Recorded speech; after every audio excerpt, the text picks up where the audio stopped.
Joe Blasco here, and we're back with our new show, Spotlight on Success. And our guest today is master makeup artist, Mr. John Rizzo. Hey, John. Welcome Good to the see you, show. Joe. It's always and good to thank see you. It's been such a long time since I've seen you. Yeah, it's been a few years. Yeah, it has. And I'm really happy that you were able to make it today and to do this show. My pleasure. You have been really, really busy. And Deadwood, and I know you're all familiar with Deadwood. And by the way, this is a worldwide show. This is, if you weren't already nervous, this is not just local, it's worldwide. So all of you out there that are outside of the United States, you're going to want to go on to the internet and look up Deadwood, right? And see, are there clips from the show that they can see if, I believe if they're so, not familiar with the show? Yes, oh, absolutely. Right? John was nominated for 3 Emmy Awards for Deadwood, and you won 2. Yeah. Congratulations. Thank you. And they're right here. Yep. They're fantastic. You know, I watched the show so many times. And when you watch the show, you look at the show, right? It's a Western, right? Which was really refreshing because I hadn't seen a really quality Western in a long time, right? And you watch the show and you go, gee, what do they do to these people? It's like, they're dirty, and they look very natural though, and well, they've got beards and mustaches, they probably grow them, but it's not until you sit down with the man who did the work that you really understand and learn the amount of work and time that went into making these people look real and natural. Hair pieces, very intricate highlighting and shading, perfect placement, and that has to be matched from shot to shot of dirt patterns and bruises and all of the injury simulation that you did. Amazing stuff. Really amazing stuff. And you worked with Ron Schneider on that, right? Yeah. Whitey Snyder's son. Father.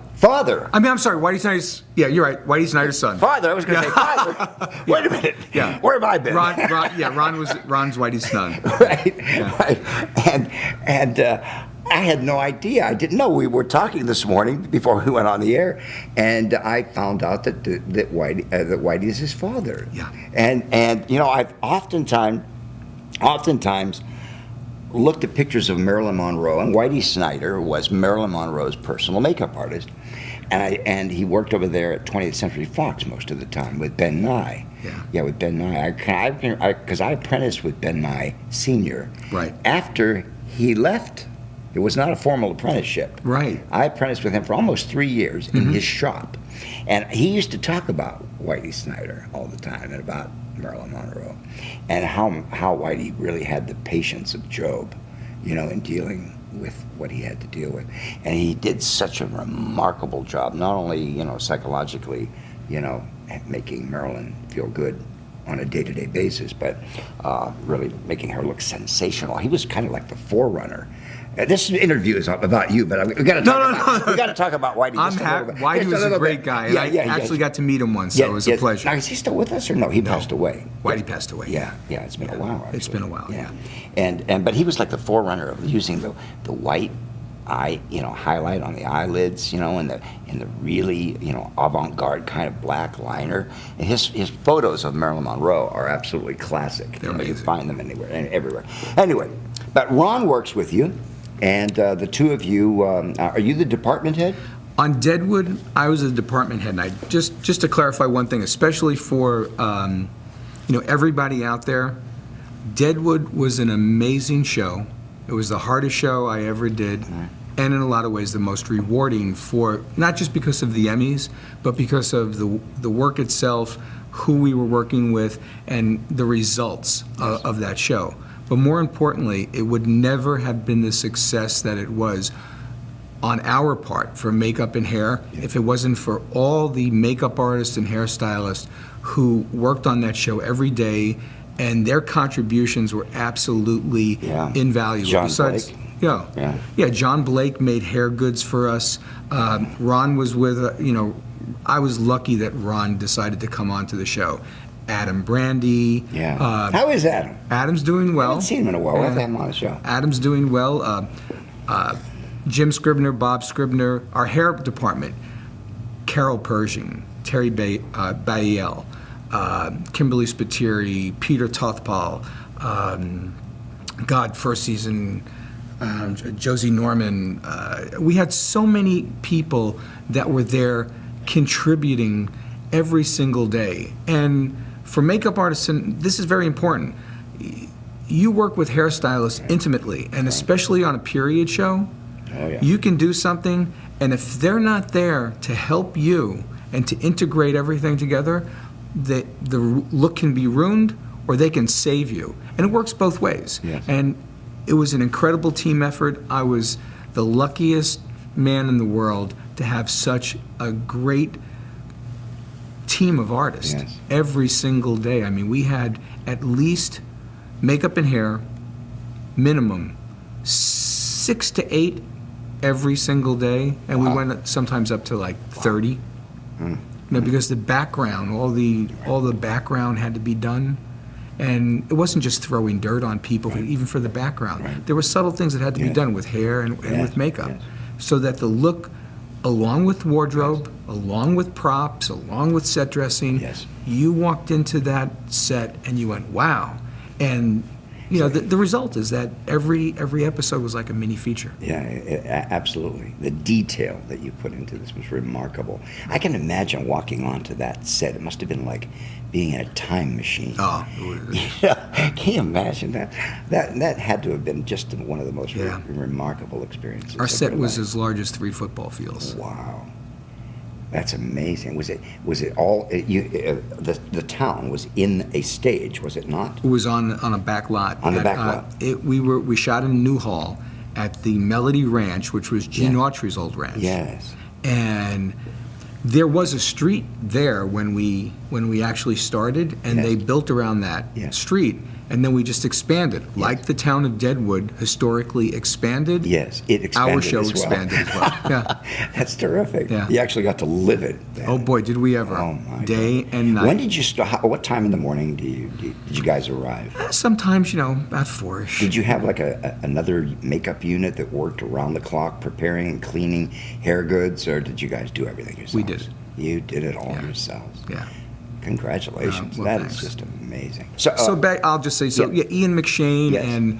and Timothy Oliphant, I mean, who were, they were the stars of the show. Right, I right. mean, they grew their mustaches. Yes. Except in season 3 when they we had to fill in until they grew in Right, because right. they had other commitments. And those challenges we had to deal with as well. But we were lucky to have a lot of our actors, Brad Dourif as well. Yes. They grew their own hair goods after the pilot. Yes. Other actors we didn't have that luxury because maybe they had another show or they just couldn't grow facial hair and we had to put facial hair on Right. them. Did they change the script on you like last minute, where you found yourself working out of the makeup box more than being able to prepare with pre-made appliances? Yeah, I mean, well, first of all, Tell us about the it. show. You've got to have a lot of Oh boy, stories. the show was created by David Milch, who is probably one of the most incredible minds in television, if not just in general. I mean, he's a brilliant man. He created NYPD Blue with Stephen Bochco. He was on. They met on Hill Street Blues, and they've had other projects as well. But David created and wrote Deadwood, and David works in a very unique way. Most of the time, we did not have scripts because David likes to be very organic. He likes to see what's going on with the actors, how they're working with each other, Yes. and he'll go, I can change that. Right. I can make this better. I can do this. So basically for us, they go, well, we're having Joe come in today, and we need him next week to play this character. We go, okay. And then they go, well, we decided we need him tomorrow. And you go, okay. And then tomorrow would come and you'd be all ready, and they go, oh, it's okay, we really we're don't gonna need go him till back to next next week. week. So it was always that. But, the challenge. It's like live television, yeah. videotaped television in the studio. Except that the one good thing that we had about that show is that whether you were an actor or a crew member, Yes. there is not one person who did not want to be there, Yes. working with David, Yes. working with his show, Yes. because you knew the end result Yes. was going to be absolutely astonishing, Yeah, and it flawless. was. Yeah. I mean, it really was. It was the hardest show I ever did, and the most rewarding show I ever did, because when you read his words, you said, wow, I'm helping to make that Yes. come to life. Yes. Tell our worldwide audience about the story. Sure. Deadwood, South Dakota, excuse me, in 1876 was Indian territory that the United States had given the Indians Yes. until the white man found gold. Then That was it. that's it. You tell a white There's man the story. So all of a sudden, all bets were off, Right. and they just came in droves. And Deadwood, South Dakota, in less than 6 months, went from basically trees and Right. brush and mud To how many? to 10,000 people. Wow. And there was no plumbing. There was, no streets. There were, tents and some buildings that Yes. went up. And then they just expanded from there. And it was just absolutely amazing that this town, for the first year, I mean, it was totally lawless. They averaged a killing a day. Oh my God. A killing a day. Did you actually have photographs, of the actual Deadwood and the people Yes. and the population? Excuse me. That you Yes. worked from. Actually, we did, and we were very fortunate to get a lot of help from Mary Kopko and Jerry A Bryant. historian. Yeah, who work in Deadwood. Yes. They work at the Adams House and Museum, which is the official Yes. museum Yes. in Deadwood. And we would call them up. We would tell them what we needed. They would send us photos. They would give us information Terrific. for all the departments. They were incredibly helpful. Yes. In fact, so much so that we. You put together something for them? Well, actually, Yeah. when you win an Emmy, you can when you're a winner, Mm-hmm. the Academy says, do you have anyone who helped you achieve your goal Yes. in any way? And you get a certain certificate, and we made sure that they had gotten certificates thanking them for their work, because they had given us so much research, Yes. which was incredibly helpful. Yes. I mean, That's fabulous. Yeah, and they came to visit the set. Yeah. I took my father on a trip to Deadwood so he could see the real Deadwood. I mean, it was great. That had to be exciting. Yeah. Did they must have tons of photos that from the film there, Oh. of all the characters. Oh, absolutely. Yeah, like in their Chamber of Commerce building. Yes, and they in their do. museum. Oh, absolutely. They had the actors Right. visit there at one time. Right. So, I'm looking down your list here, and forgive me for putting these glasses on, but you've got Sure. so many things going on here, John. I'm telling you. You've got, let me just read down this list. The thing, you've Tremors, American Family, Cold Case, Swingtown, and you've got Training Day, all right? Fame LA, and there's Growing Pains, Interspace, Predator. That had to be, what did you do on Predator? Were you? Predator, I worked with Scott Edo, and he had called me up and said, come to Mexico. And all of a sudden, there I was doing this film that originally was titled Hunter. And then they realized there was a Hunter TV series, so they changed it to Predator. Right. So basically, I worked with Scott, and we did all the Right. actors, including Arnold. Yes. And then that was the first time we were in Mexico, which was March to June. Yes. And then we had to come back to the next year and finish off the film. And then Jeff Dawn came and finished off Arnold, and Yes. I worked with the rest of the actors. So the only thing we didn't do was the Predator. The Predator was done by Stan Winston Studios. yes. And Stan had about 6-7 guys come down. That was Kevin Hall. He was the Predator. Unfortunately, Kevin's not with us anymore. He was really a good guy, and he was 7'2" or something Huge, like that. yeah. And he did a great job. He was also Harry and the Hendersons. Oh, yes, Yeah. yes. Here's one that jumps out at me, that Peggy Sue Got Married. What a great film. What a fun film that was. Now, some of those, just so you know, like you mentioned Peggy That's not Sue. one of your bigger titles, but I Well, mean, no. it I is mean, it's a great very, show. very But great I wasn't the show. department head, but I did get credits, so I felt it was Right. okay to put my. Right. But Tom Case was the department Great, head. good. and- Wow, what a great yeah. makeup artist. And Nice Frank guy, Griffin. too. Oh, both, yeah. You know, they both did that show, and I was fortunate enough, they said, hey, kid, because that's how it was back then. Hey, kid, come on, come up and help us on this show. So it was great to work with them. I see the Dukes of Hazzard here. That's the original Dukes of Hazzard. Yeah, I did the last 3 episodes. Wow. The last 3? They told me, they said, come in, Leo Latito, who was then the department head over at Warner, said, come on, kid, they're going to come and do this. I went, okay. I didn't know it was they came back after the famous boys had their walkout or something like that. Right. And I think it was 3, maybe it was 6, I don't remember, but they said, you're doing this, and I went, okay. So I got to do the Dukes of Hazzard. John, you've been doing makeup now. I mean, that's unbelievable. You've been doing makeup for what, 28 years now, yeah. Right? 28 years. That's a long time. It is. When was the first time, if you could think back, that it struck you and you thought to yourself, wow, I want to be a makeup artist? Well, okay, it's a funny story, and I'll tell it. I'm from New York, and I was in a theater company that was founded by Geraldine Fitzgerald, called the Everyman Company of Brooklyn. It was founded by her and a Franciscan friar, Brother Jonathan. And the whole idea was, she used to be in a company called the Dublin Players, and they would go out to all the villages, and they would do theater for all these people who couldn't get into town to see theater. So she wanted the Everyman Company of Brooklyn to be like the Dublin Players, and we would go out into the street, into neighborhoods where people had never seen theater, and do theater in the street.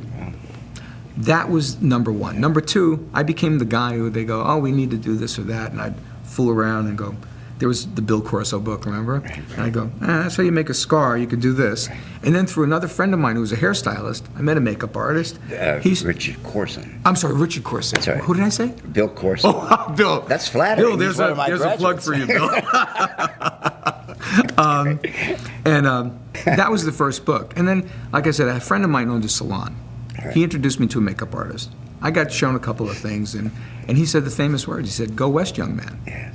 And I went, okay. And my sister had moved out here a year and a half before. Yes. I called her up and said, I think I'm going to come out for a while and try to be a makeup artist. She went, you are? I went, yeah, okay. So she said, okay, can I sleep on your couch? Okay. And I literally packed up, got rid of my apartment in Brooklyn, came here, slept on her couch for the first month and a half. And I said, what am I going to do? And I had the names of some, at that time, there were still makeup departments at the studios. Right. So I had the names of the department heads. The first one was Nick Marcelino, who was the department head at Universal. Yes. So now I go drive by Universal. I know nothing about Los Angeles. And I'm looking at all these people walking in and out of the gate. And at certain times of the day, there's like a lot of people because I'm going, oh, this must be when work starts. How long, let me interrupt you just for a second. Yeah. How long had you been in Los Angeles when you did this? About a week and a half. A week. Yeah. And it's amazing because I did exactly the same Yeah. thing. I had a cousin, and I slept on their couch. Yeah. Exactly the same. It's crazy. Yeah. Go ahead. So it was Continue. about a week and a half. And So you went over okay. to Universal. So, and I'm looking, I'm going, okay, this is just like those Hollywood pictures, people walking in and out of the studio. And some people were carrying things, or they had, they were in suits, or some people weren't in suits. And I went, okay. I went home. I put on something nice, and I had a portfolio, a leather portfolio, with all my great makeups done on my father, my sister, my cousin, my friends, beards and burns or whatever. And I said, I'm a makeup artist, right? And now I sneak into this crowd about a half a block away, people walking, and I just kind of walk through the gate, and I'm like, no guard stopping me. Keep on walking, John, keep on walking. Now I'm in the middle of Universal Studios. I don't know anything where I am. And I see somebody and I go, oh, excuse me, that's the makeup department, right? And luckily I was in the right spot. The guy says, no, it's the big red doors over there. And I went, oh yeah, that's right. Now I walk through the red doors. I opened up the doors, and there's this blonde lady behind the desk. Her name was Anita, and she was Nick's secretary. And she goes, hi, may I help you? I said, yeah, I'm John Rizzo. I'm here to see Nick Marcelino. And she went, okay. And she says, Nick, there's a guy, John Rizzo here, is here to see you. Send him in. So I go in, I introduce myself. He realizes by, about the second sentence that somehow I've snuck in. Oh my and I'm God, showing John. him my portfolio. And he goes, well, that's nice, kid, but you got to be in the union to work here. And, we don't have anything. And besides that, I think the actor strike was just ending, something like that. Right. Because there was an actor strike back in the 80s. What year was this? 1980. It was October 1980. Oh my God. So he says, well, but you could possibly get some days working at NBC. I went, really? He goes, yeah, Harry Blake's the department head over there for makeup. Let I me went, make a call. Did he call? no, Harry? no, he didn't call. He didn't call Harry. I went, okay, well, thank you very much, Nick. I really appreciate your time. I get in my car. I break out my AAA map. I'm looking at directions. Now I go, I don't have to hide. I drive my car right up to the gate at NBC, and I go, hi, John Rizzo. Nick Marcelino from Universal sent me to see Harry Blake. Oh my God. So the guard calls up and says, Harry, there's I some... thought I was clever. Holy moly. That's terrific. So the guy calls up, and he says, Harry, there's some guy named John Rizzo here. Nick Marcelino sent him from Universal. Harry says, send him in. Now I go in. They give me a parking space. Boy, did you work it, baby. Oh, that's I- great. Holy. Now I go in, and I meet Harry. And after about sentence number 2, he realizes, what this kid's done. And he looks at all my stuff and he goes, well, that's really great, kid, but I don't have anything at the moment. I go, well, thank you, Mr. Blake. And now I'm trying to do this. Well, I haven't gotten any work. Not long after that, I did, because the actor strike ended, I was able to get a job. Nick Marcelino called me up. I worked on Harper Valley PTA. He needed 30 days to get into the local. I got 31 days and got laid off. Now I'm a member of Local 706 and I can go to union meetings. Yes. But I can't get a job. Nobody's hiring me. I can't get a job, and I'm working as a messenger, accounting, anything I can do to pay the rent. About less than a year later, at one of the union meetings, I'm there, and all of a sudden I see Harry Blake walk in. And he happened to be there because he was coming with a friend or something. And I walk up to him and I go, Harry Blake? Yeah. I said, John Rizzo, we met about a year or so, maybe less than a year ago. And he says, I came with my portfolio, and he's looking at me like, oh yeah, kid. I said, well, I made it. I'm in the local. And he, obviously you are. You're at the union meeting. It didn't take a rocket scientist to figure that out. And I said, well, yeah, just nice to see you, Harry. And he goes, well, good. Nice seeing you. And that was it. The very next day, I got a call from Harry Blake saying, can you come and work on Days of Our Lives? I told my girlfriend, that's it. I hit the lottery. I'm working at NBC. Finally. What I didn't realize was Harry called up the local. Hey, is this John Rizzo? Yeah, he's on the list, And he called me up, and for about 4 or 5 years, Harry Blake really put food on my table. Yeah. He really did. And anything Harry wanted, I did. Worked on the soap opera, worked on the news, worked on game shows, worked on The Tonight Show, went on remotes for the Sunday show. Yes. Whatever he said, Harry, whatever you want. Work Thanksgiving, Christmas Eve, Christmas Day, New Year's Eve, New Year's Day, because you had the news. I mean, somebody always had to be there. That's right. It didn't matter. Dick Clark specials. Yes. It didn't matter. And it was a great learning experience because I did not know anything. I have this big, gigantic 8-drawer makeup case. And I walk into the soap opera, and I'm looking, and everybody put out more makeup than I'd ever seen in my life. Right, like they're doing Ben-Hur. Yeah. And I had my case, and I thought I was just going to open up my case, and I went, I'm like monkey see, monkey do. Oh, they put that out? I'm putting that out. I'm putting that out. Okay. Oh, my whole case just came out, and I laid it out there.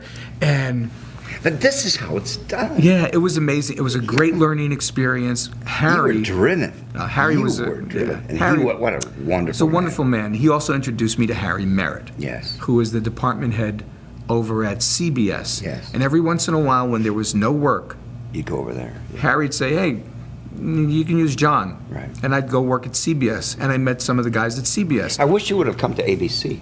Yeah.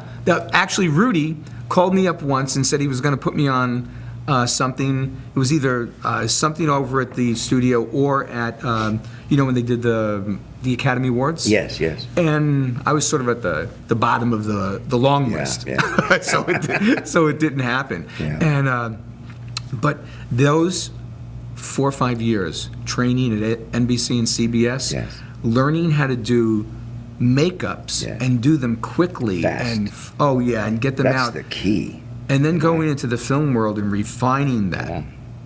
Because all of a sudden it's different. Everybody used to, the film guys, not all of them, that's not true, not all of them, but there were a lot of people who had an attitude like, you do TV, you couldn't possibly do film. Right. It's like, Yeah, I've had that. yeah, and what you realized was that you really had to just pull back on stuff, Yeah. but you were fast and you could do that. Yeah. So it was a great learning experience. I met a lot of great makeup artists: Tommy Cole, Mark Yes. Busan, Bobby Osterman, Yes. like both Harrys. God, You don't want to start. Yeah, naming I know, all the great I know. makeup It's artists. just- We'll be here all day. Yeah, I mean, it was an amazing experience. Great. Do you use Harry Blake brushes? I do. Excellent. I have the original set that Harry. They're not. Some of them are gone now. But when Harry first put them, on the market, Yeah. I said, okay, I'll take a Right. set. You can get them at Cinema Secrets in Burbank. We had Marie Stein on as a guest. Yeah. Last week. Who was a great makeup artist, a really good man, and a very good friend of Harry's. Yeah, they were best friends. Yeah. Actually. Yeah. And I used to send Harry out on for my cosmetics company. I'd send him out on trips, right? Mm-hmm. And I sent him to Sweden. Oh yeah. That was a mistake to send Harry to Sweden. You had to know Harry. I know why, but I'm not going to say. So he went to Sweden. He represented Joe Blasco Cosmetics. He did a great job for me, and We call Harry, the great, Harry's nickname was the Great Brush Man. Yes. I mean, because when he put out Yes. those brushes, Yes. he just loved working with good brushes. Yes. Well, he designed, and for all of you out there worldwide, Harry Blake, who was the head of makeup, as we've just discussed, for NBC television in Burbank, California. Sanford and Son, Laugh-In, all that. All the original shows. The Tonight Show, all right? Yeah. Okay, Johnny Carson. He did Johnny for Yeah, years. years. He designed brushes. I mean, he made the best brushes. They were very, very unique. And this entire line of brushes is able to be seen and purchased at Cinema Secrets Beauty Supply. You can go to cinemasecrets.com and check out all the Harry Blake brushes, and you'll see how terrific they are. Yeah. But it's, I miss Harry. Harry, if you're listening, thanks for everything, Yeah. really. He was a great guy. Yeah, he certainly was. And we're going to stop just for 1 second. Sure. And we're going to be right back right after this. Don't you go away. Do you have the passion of an artist? Does the idea of working on a living canvas thrill you? For over 30 years, Joe Blasco has pioneered the ultimate training for film and television makeup artistry. Students are taught to become professional makeup artists by industry professionals at our state-of-the-art facilities in Hollywood and Orlando. Join our award-winning graduates and realize your dream of becoming a professional makeup artist today. Visit us at joeblasco.com or call 323-467-4949 to schedule a tour of our campus. Welcome back. Joe Blasco here with master makeup artist, Mr. John Rizzo. Every time you say that, I cringe. It's true, my man, it's true. Hey, you really paid your dues. I noticed one of the shows on your resume was Cold Case. Right, well, not my show. Cheryl Patak Right. she's one of my graduates. I believe she was the department head on there for a while. Yes, she was. Did you work with Cheryl? No, actually, I just helped out on Cold Case, and actually, I didn't even put that on my IMDb. I always wonder how things get on IMDb. Some of the things I put in and say, I worked on this, put me on, they don't.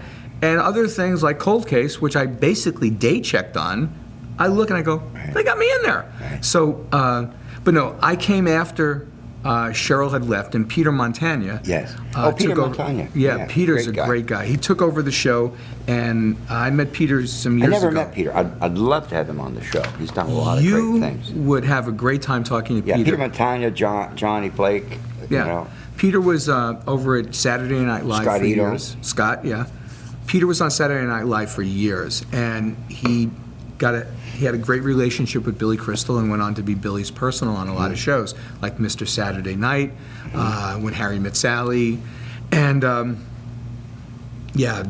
Peter has great stories. He's a funny guy. You'd love him.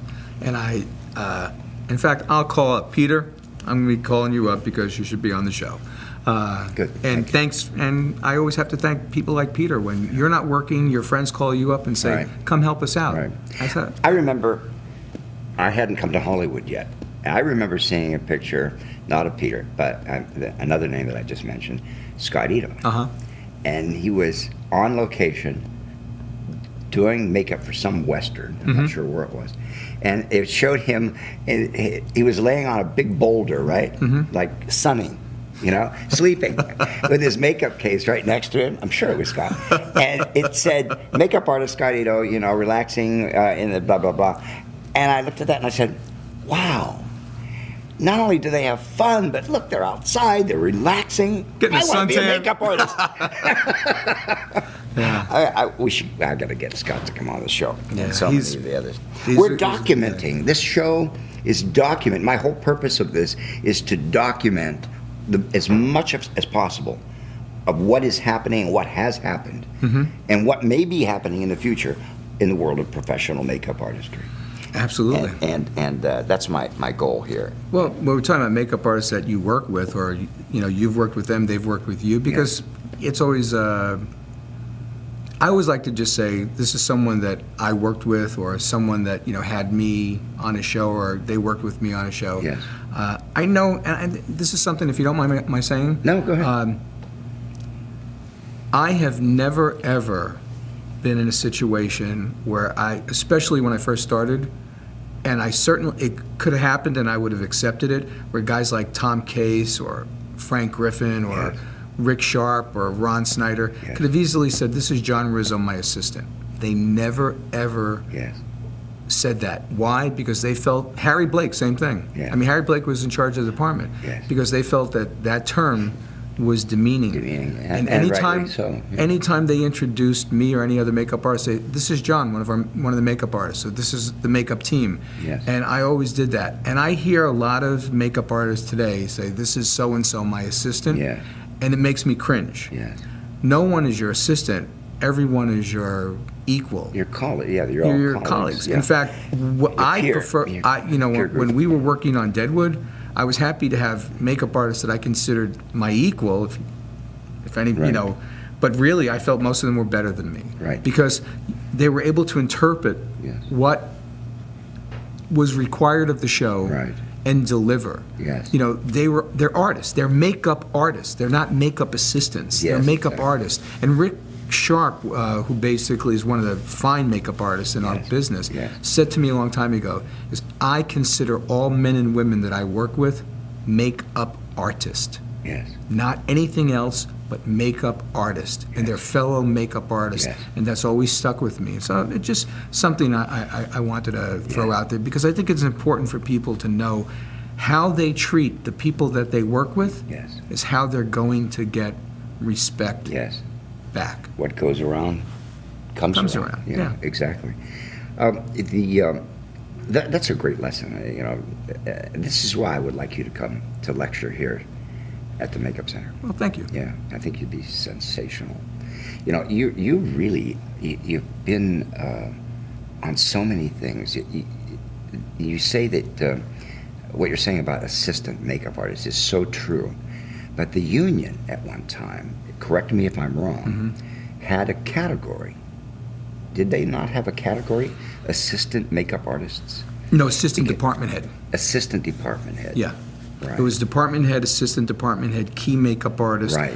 And then makeup trainee or apprentice, I depending see. on I the see. year. Yeah, I want to have Sue and Tommy come on, and really discuss the union, because I think it's so vitally important that everyone know how important the union is, being a member of the union, and I think that only Tommy and Sue would really be able to absolutely. relay that to the audience. What makeup artists have to realize about the conditions is that when you're working, and we've all worked non-union. Yes. And some You shows have to start somewhere. Yeah, some shows are better than others. Some people are better than others. It could be a checker at Ralph's.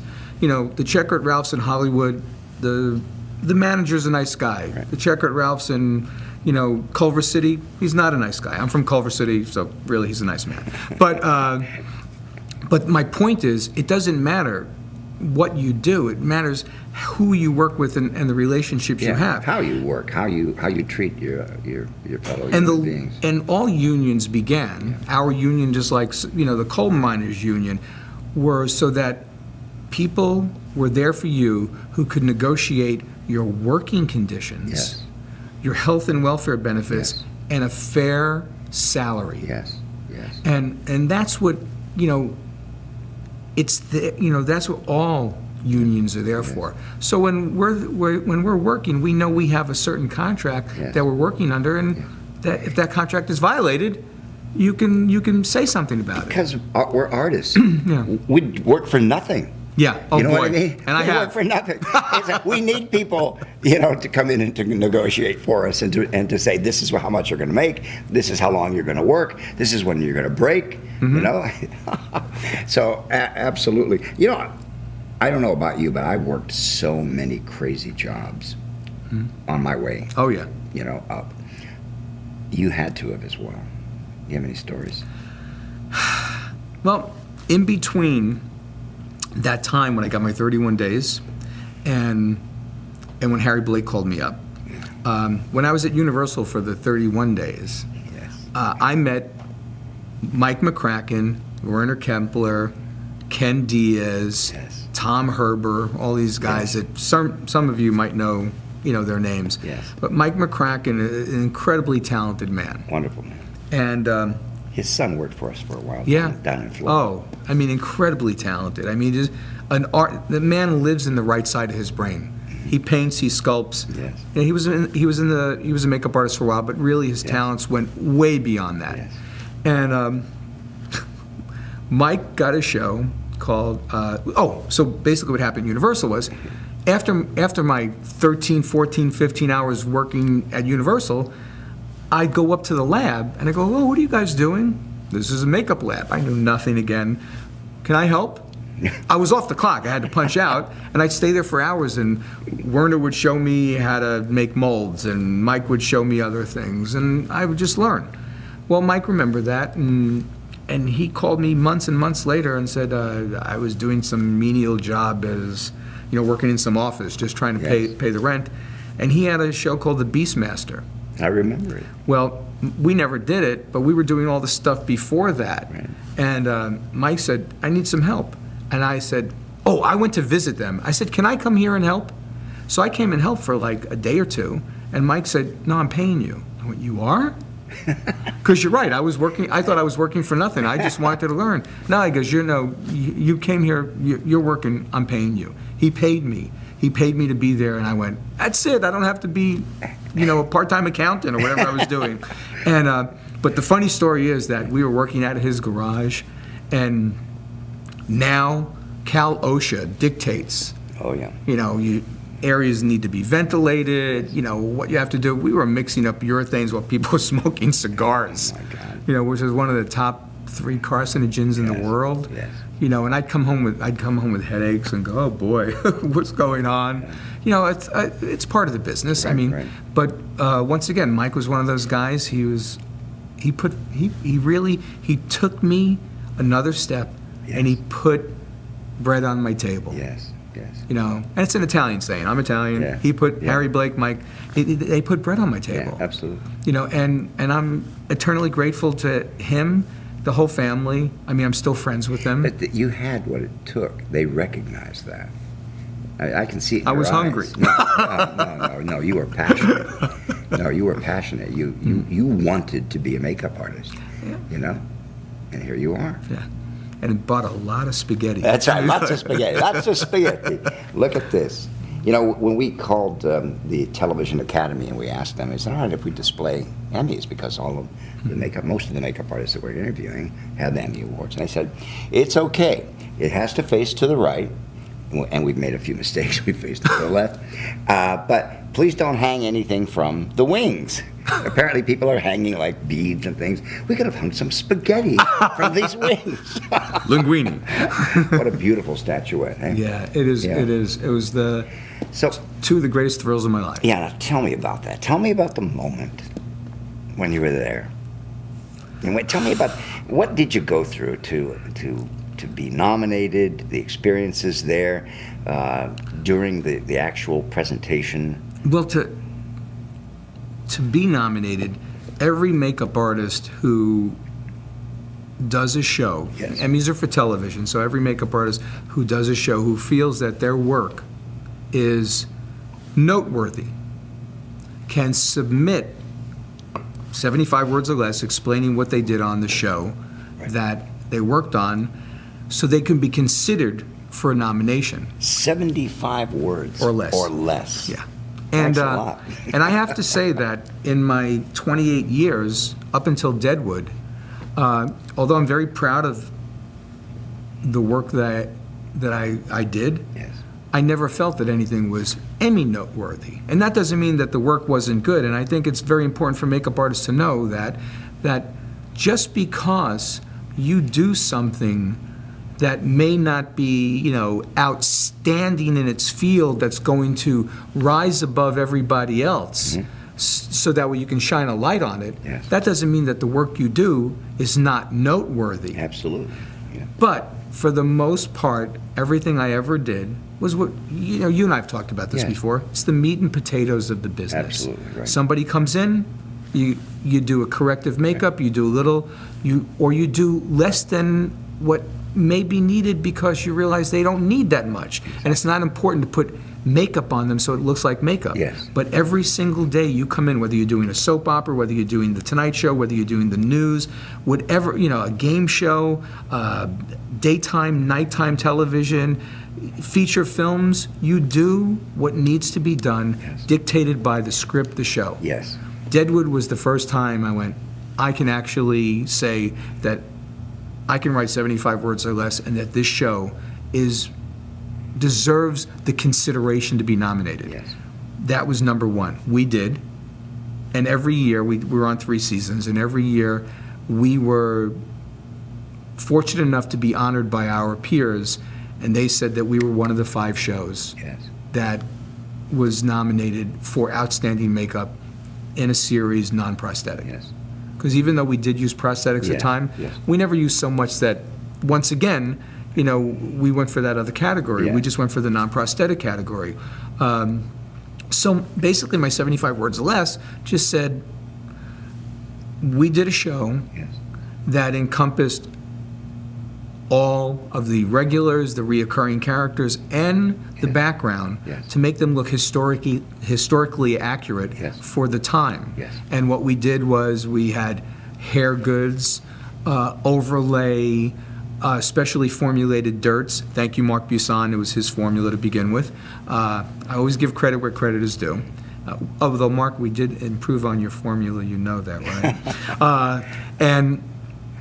And the character work. So, like I said, we were fortunate enough to be honored by our peers. We got the nomination Yes.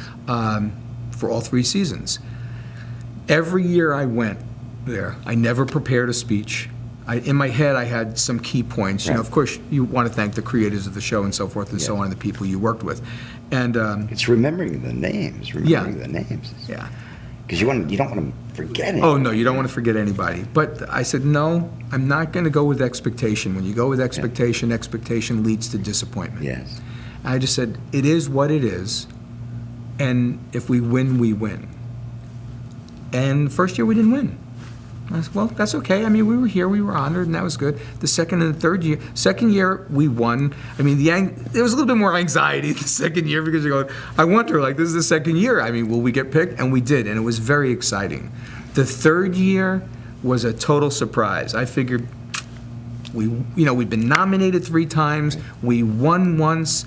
A lot of times people go, we don't have to give it to them because they've already won. Right. There are other shows that are noteworthy, and they were. We were up against some really incredible shows with fabulous makeup artists. I mean, really, really good makeup artists, really good shows. And when we won, I was like, I actually jumped up and went, yes! At my seat. Luckily, the camera wasn't on me at the time, but I almost knocked my girlfriend out. And it was very exciting. I went, wow, I've got bookends. Now, that's the joke in the business. You have bookends. You have two of them. You have bookends. And both times I went up, it was Ron Snyder and myself. The third year, Bob Scribner was there. The first year we won, just Ron and I showed up for the awards. So going up there and just thanking everybody, that's also. It's just a thrill. You're looking at all these people. You get to thank everyone. And say thank you. This is a great honor, and it was fabulous. You have a Matthew Mungle story. I do, and Matthew Mungle was, one of your students, and probably, I guess, the most famous of your students, or close to it. Yeah. Bill Corso, Cheryl Patak, There are quite a few. But Matthew and I met in the 80s when I was working at NBC, and he was over there as well. Yes. And I'm not exactly sure how this came about, but every once in a while we would practice on each other. I remember doing a live cast on Ken Schoenfeld, his father was Don Schoenfeld, who was a makeup artist. His uncle was Ben Lane. Yes. So we would do that. Okay, let's do this. So we'll practice, and I'll do one on you. You do one on, you do something on me. And Matthew, or we do bald caps and stuff. And Matthew said, you got a good head. Do a bald cap on you, and maybe I'll do some kind of Halloween thing. You had a lot of hair. I had hair at the time. Yeah, I did have hair at the time, and. So Matthew did a great bald cap on me, and he said, I'm just gonna, I have some appliances, and I'm gonna do some stuff, and we'll do teeth. And I went, okay. And I think, we did an impression of my mouth or something. And we came back the next week and said, okay, let's do this. And I sat down for it, and I think I have some photos. Yes, hopefully you guys will show this. We're gonna show it. In fact, Matthew and I both had hair. Yes, that's right. Back in those days. You have hair. The style is short. Oh yeah, believe me. I have to get into style. If I grew this, I would look like the love child of Neil Diamond and Larry Fine. There's nothing much left. You have more than I do. It's all an illusion, believe me. But Matthew did a great job, and it's one of my best photos to just hang around and go, that's me. Right. And there's a photo here, I think we're showing it, of you in the makeup, yes, making Matthew up. Yes, with Matthew wondering how scary this is. And Matthew has a copy of that as well, I believe. Yeah, John, what he'll get tickled when he sees this. He'll love it. What's in store for John? Well, let's see. After Deadwood, I did a couple of nighttime, television shows. Jericho being one of them with Bob Scribner. Helped out on Cold Case a lot. Peter would call up in between stuff, and Ron Snyder had gone to. We were supposed to come back and do two Deadwood movies that never happened.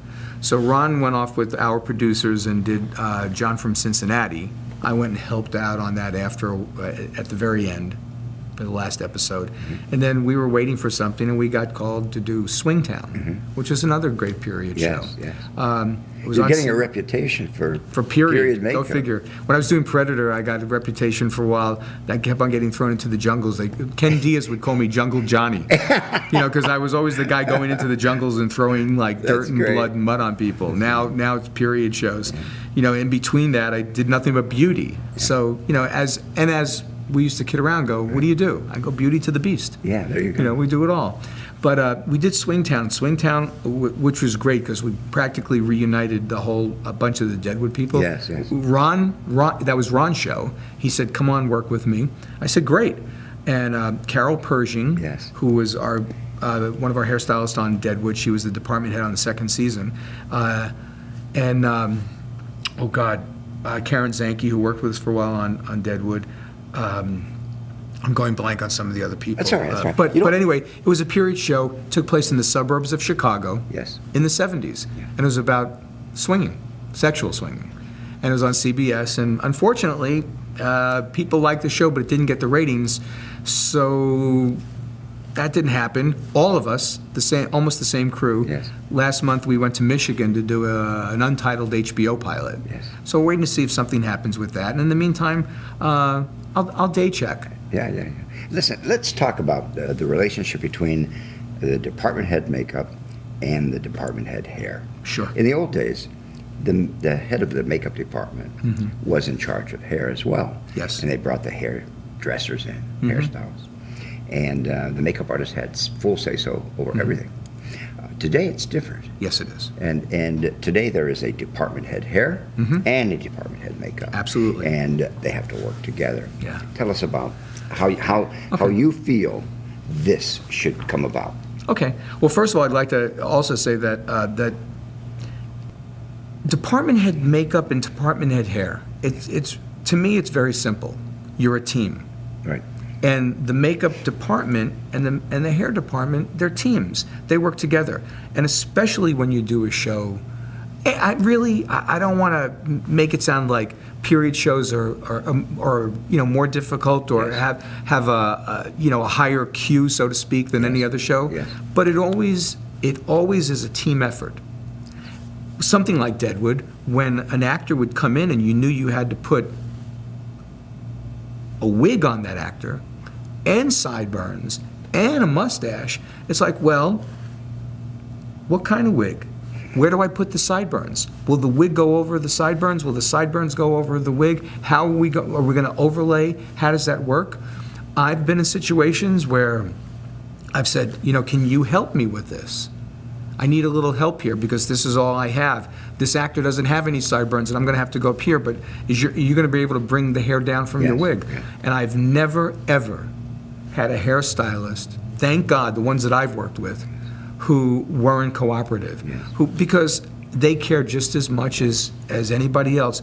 We wanted to work and work well, because as Vidal Sassoon would say, if you don't look good, we don't look good. Right. And it's really the truth. I mean, you can have a great lace piece or you can have a great wig, but if somehow you put your lace piece and it ends down there and the wig ends up there, somebody's screwed up. Right. So we help each other. Absolutely. And the other thing is, when you're designing something, you talk to each other. Yes. And how we talk to each other is we talk to each other when no one else is around. You never try to overstep the good ones that you work with. Yes. You never try to do things in front of an actor or producer where it makes it look like you're the king, you're the queen, That's right.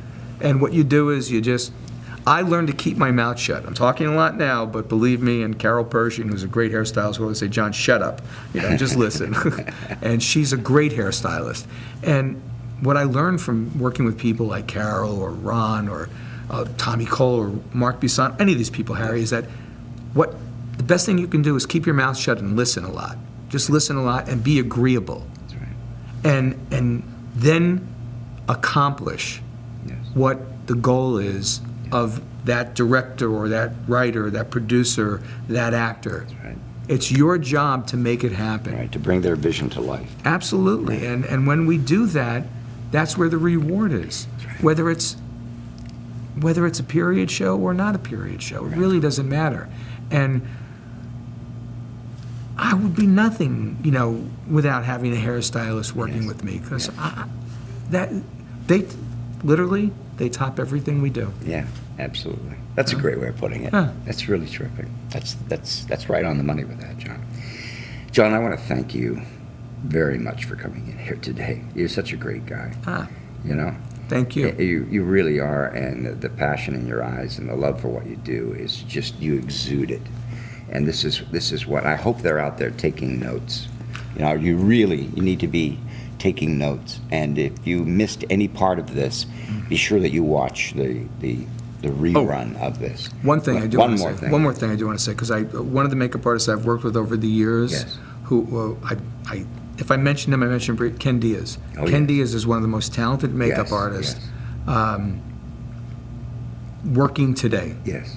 Nominated for 2 Academy Awards. Yes. For really beautiful, seamless, subtle aging on Dad and on Mi Familia. Yes. And also Emmy nominated in Winter. But the thing is that Ken is one of these people, he knows when to be theatrical and over the top something, because he's done a lot of horror shows, but he also knows the subtleties of makeup. And he is really a beauty to the beast guy. I mean, he's done some of the most beautiful beauty makeups I've ever seen.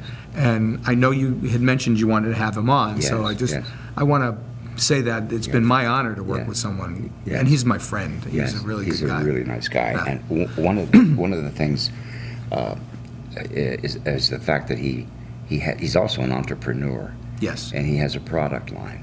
Yes, he does. And it's become one of the top, best known, and most popular of all professional product lines. His blood is KD blood, all special makeup. You want a funny products. story? Sure, let's have a. Okay, KD 151. Ken's line is called KD 151. Right. Why is it called KD 151? 151. I'm curious. Well, Ken and I, when we knew each other back in the day, one of the things Ken liked was Bacardi 151 rum. I love it. And when Ken said at one time, he said, I'm going to make a blood. I said, really? He goes, but I want to make it very realistic. And he knew that it's red, but it's brown and all the different colors and how he was going to do it. And he goes, what we need is a blood sample. And I went to my doctor at the time, and I said, I need 2 vials of my blood. And he said, what? And I said, well, my friend wants to make a blood line, and I promised him I'd get him some real blood.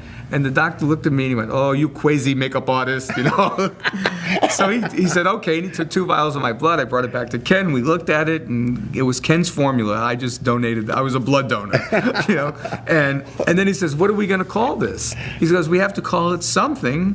And I said, how about KD 151? I said, nobody will ever know what that means. And he goes, until now. And he said, okay. That is and we great. made the first batch in his kitchen. And I still have about this much left. Of the first batch? Of the very first batch. Wow, somewhere in my house story. that I never love it. used. Don't use it. No, I don't. And it's the blood gel. But Ken, Yes. I always use Ken's blood. Yeah. Ken, his bloods, as he says, his jams, jellies, and gels.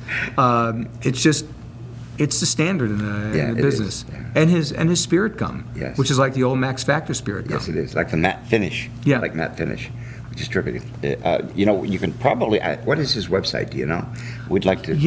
I don't know. It may be like kd.com Yeah. or Ken Diaz. Yeah. But look up Ken .com. Diaz. Yeah. Look him up on the what is it? IMDb. Yeah, IMDb. And he's done so many things. He's such a nice guy. He really is. Very, very talented. We will call him and have him on. But right now, I want to thank you. Thanks for being here. My pleasure. John, this is John Rizzo, ladies and gentlemen, one of Hollywood's most talented, most energetic makeup artists. All right. And you've been watching yours truly and John Rizzo right here on MUA TV's Spotlight on Success. And don't go away, because we've got a lot more makeup and hair programming right here in store for you.